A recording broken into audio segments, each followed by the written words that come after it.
오늘 우리에게 주시는 하나님의 말씀은 마태복음 8장 5절에서 13절까지 말씀입니다. 마태복음 8장 5절에서 13절까지 말씀 우리 함께 봉독합니다. 마태복음 8장 5절에서 13절까지 말씀 함께 봉독합니다.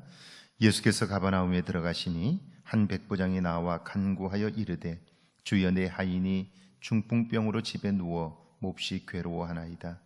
이르시되 내가 가서 고쳐주리라. 백부장이 대답하여 이르되 주여 내 집에 들어오심을 나는 감당하지 못하겠사오니 다만 말씀으로만 하옵소서. 그러면 내 하인이 낫겠사옵나이다. 나도 남의 수하에 있는 사람이요 내 아래에도 군사가 있으니 이더러 가라 하면 가고 저더러 오라 하면 오고 내 정도로 이것을 하라 하면 하나이다. 예수께서 들으시고 놀랍게 여겨 따르는 자들에게 이르시되 내가 진실로 너희에게 이르노니 이스라엘 중 아무에게도 이만한 믿음을 보지 못하였노라. 또 너희에게 이르노니 동서로부터 많은 사람이 이르러 아브라함과 이삭과 야곱과 함께 천국에 앉으려니와 그 나라에 본 자손들은 바깥 어두운 데 쫓겨나 거기서 울며 이를 갈게 되리라. 예수께서 백부장에게 이르시되 가라 내 믿은 대로 될지어다 하시니 그 즉시 하인이 나으니라. 아멘. 하나님의 말씀입니다. 오늘 하루도 하나님의 은혜가 여러분과 함께하기를 주의 이름으로 축복합니다. 구소련의 노벨문학상 수상자인 알렉산더 솔제니친은 스탈린에 의해서 시베리아의 수용소, 강제 수용소에 수감되었었습니다.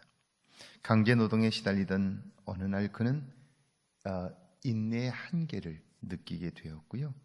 결국 손에 잡고 있던 삽을 내팽개치고 의자에 털썩 주저앉았습니다. 강제 노동 수용소이기 때문에 그 안에 있는 사람들이 노동하지 않으면 즉시 군합발과 채찍이 날라옵니다. 그런데 그걸 알면서도 이제 더 이상 할 수가 없어서 털썩 주저앉은 거죠. 이제 눈을 감고 감시관이 다가와 죽을 만큼 맞게 되겠구나 생각을 하고 있는데, 그런데 그 감시관이 오기 전에 수척한 모습의 죄수 하나가 그의 곁에 다가옵니다. 와서는 눈을 감은 그를 깨우듯이 흔들고는 땅바닥에 십자가를 그립니다. 그리고는 서둘러 떠났어요. 솔제니친은 땅에 그어진 두 줄에 겹쳐진 선을 바라보았는데요. 그런데 그 십자가를 보는 순간 십자가의 형상이 그의 모든 절망을 바꾸어 놓기 시작합니다. 그때까지는 어마어마한 힘을 가진 소련의 그 막강한 힘, 그 앞에 무력한 자기 자신을 보았는데, 그런데 그 십자가를 보는 순간 소련보다 더 막강한 힘을 가진 분, 그분을 보게 되었고, 그분을 보게 되자 내가 다시 일어설 수 있겠다는 자신감이 생기게 되었고, 그리고 이제 내가 이곳에서 새 일을 이룰 수 있을 것이다 라고 하는 소망이 싹트게 되었습니다. 십자가를 통해서 절망이 소망으로 바뀌는 것을 경험하게 되면서 그 작은 십자가 하나면 인생은 새로운 소망 가운데 살 수 있다는 것을 깨닫게 되면서 그는 십자가야말로 인생의 너무나 소중한 소망이며 능력이다 라고 하는 것을 알게 되었다고 고백합니다. 자, 치유라고 하는 것, 그것은 우리의 능력이나 재주가 아니죠. 예수 그리스도의 이름으로 행해지는 초월적인 사건입니다. 왜 인간은 이런 초월적인 사건을 기대하게 될까요? 그것은 우리에게 능력이 없기 때문이죠. 문제는 만나지만 문제를 해결할 만한 능력이 우리에게 없기 때문에 인간은 끊임없이 자기의 한계를 넘어서는 그 무언가의 힘, 그것을 기대하게 되는 거죠. 왜냐하면 우리가 살면서 만나는 문제들은 모두 다 사실 우리의 한계 때문에 생기는 일들이기 때문이죠. 그래서 우리는 예수를 그리스도로 믿습니다. 그리스도라는 말은 구원자라는 뜻이죠.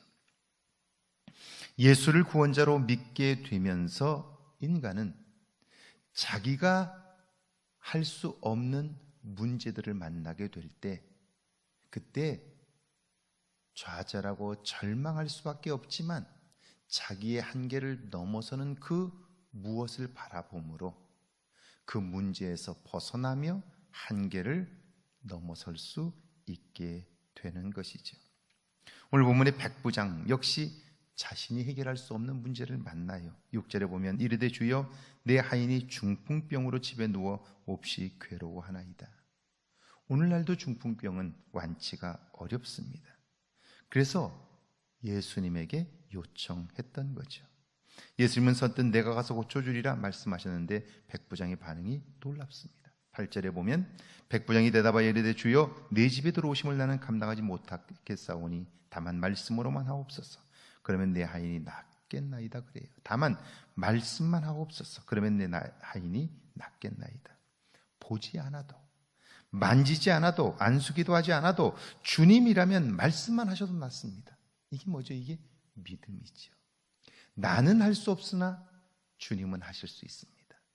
나는 안 되지만 주님은 됩니다. 주님이 오시지 않아도 말씀만 하셔도 내가 할 수 없는 그 일을 주님은 하실 수 있습니다. 보세요. 내가 할 수 없기 때문에 절망하는 사람들이 있는가 하면 내가 할 수 없기 때문에 그 일을 하실 수 있는 분을 믿는 믿음이 그에게 있고요. 이걸 통해서 그의 한계가 극복되어지는 것이죠. 백부장은 문제를 만나자 예수님께 도움을 청했습니다. 그분이라면 이 병을 고칠 수 있다는 믿음이 있었기 때문이죠. 게다가 주님이 고쳐주시겠다고 하자 그의 믿음은 더욱 선명해져요. 말씀만 하셔도 나을 것입니다. 그만한 능력이 그분에게 있다는 사실을 믿는 거죠. 예수님이 고쳐줄 수 있다고 믿는 믿음, 사실 그리스도인이라면 다 가지고 있을 거예요.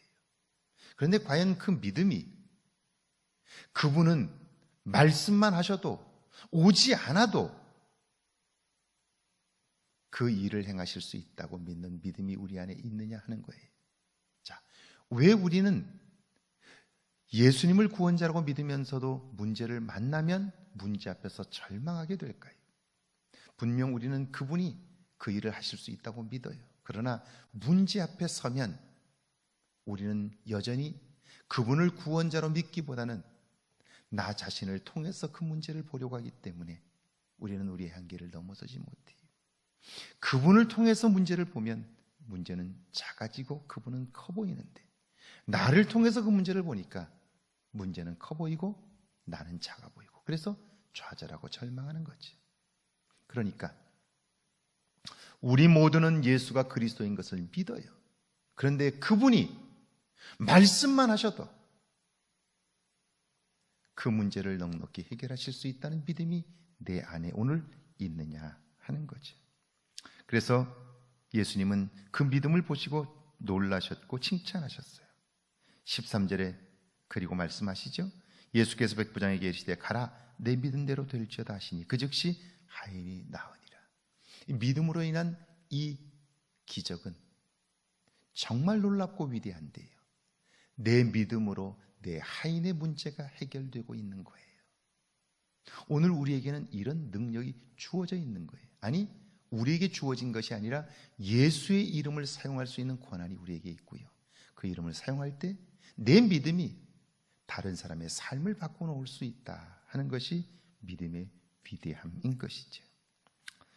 여러분, 이 말씀을 통해서 우리가 알 수 있는 것은요, 우리가 살면서 겪는 문제가 아니라 내 안에 믿음이 어떤 종류인가, 내 안에 믿음이 어떤 믿음인가에 따라서 사실은 문제는 문제가 되기도 하고 문제는 기적의 출발점이 되기도 하는 거죠. 내 삶에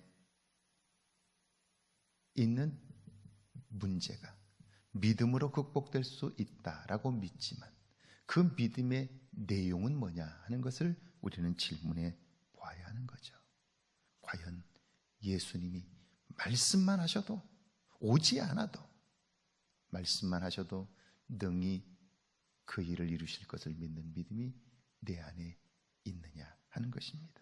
오늘 하루를 사는 동안 이런 믿음이 여러분의 삶 속에 있어 믿음으로 인한 열매가 있기를 주의 이름으로 축원합니다. 우리 두 가지 제목으로 함께 기도합니다. 문제를 만날 때마다 주님께 도움을 요청하게 해달라고요. 주님의 능력을 믿는 믿음도 내게 달라고 함께 기도합니다.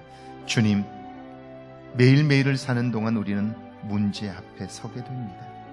그때마다 내가 문제를 해결하려고 하다가 지쳐버리고 좌절하고 절망하는 모습들을 발견합니다.